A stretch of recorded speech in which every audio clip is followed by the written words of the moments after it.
Hello humans, my name is Nick Dent and this is your Genome Project. Now when this was completed, it made a lot of people very excited. The UK Science Minister, Lord Sainsbury, said we now have the possibility to achieve all we ever hoped for from medicine.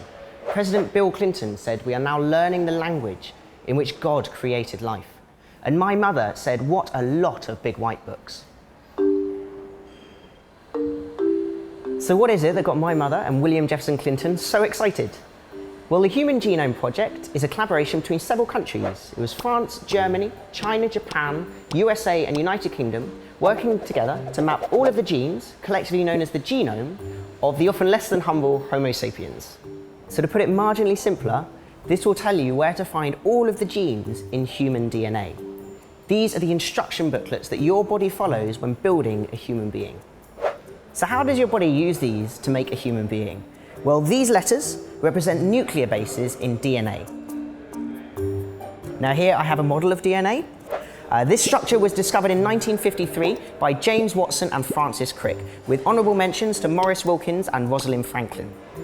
So here we have the phosphate backbone, but in the middle we have the nuclear bases. Now there are 4 different nuclear bases.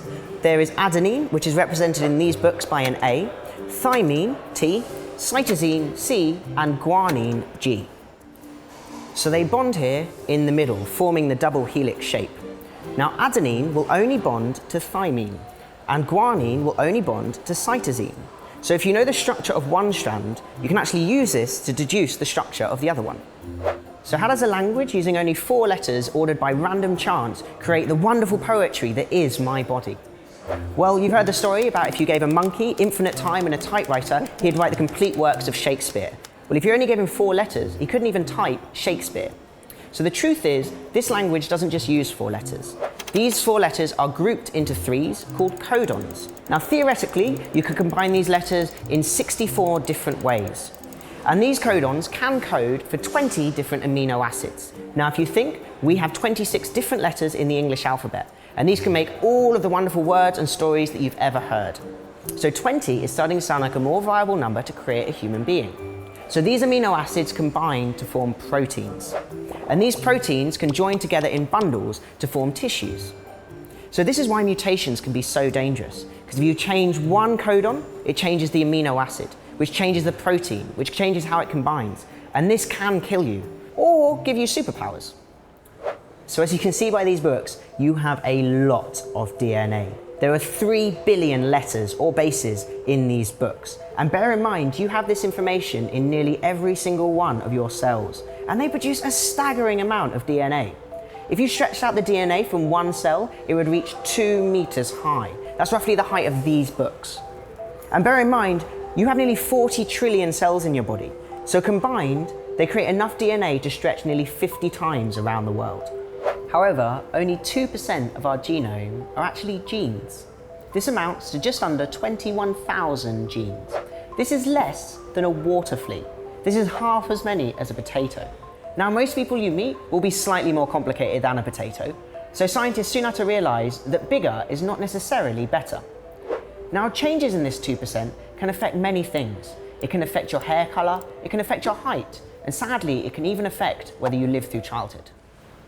So there's a lot of amazing information hidden away in these books. So you can imagine the excitement when in 2006 they finally finished this project. They opened up the books, they looked at them and thought, oh, because essentially they just created a dictionary for a language that nobody could speak. So for the last 10 years they've been trying to decode these books. So how do you find out what a gene does? Well, there are several different ways. One way is to look at an animal that might have the same gene as us. So when you think of experimenting on animals, most people imagine a lab mice. However, a vast amount of work is done on things like Drosophila or fruit flies. So for instance, if you find a gene in them and you remove it, and when they are born they don't have any eyes, you could deduce that perhaps this gene was to do with eye production. However, it is rarely that simple. A second way is to insert a gene into a bacteria. So for instance, if you found a gene that was being expressed loads and loads and loads in the pancreas, you put it into bacteria and they started producing insulin, you could deduce that perhaps this was the gene for insulin. And finally, you can compare groups of humans. So I actually have a genetic condition, one called psoriasis. It's not the worst one in the world, and I don't have it particularly badly. But if we got a group of people with psoriasis and compared their DNA to a group without psoriasis, any consistent differences could perhaps be a gene which controlled skin production. Now, this can be done for any genetic disease, or indeed any genetic trait.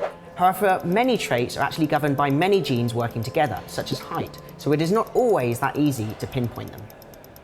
So what if we actually find a gene which causes a genetic disease?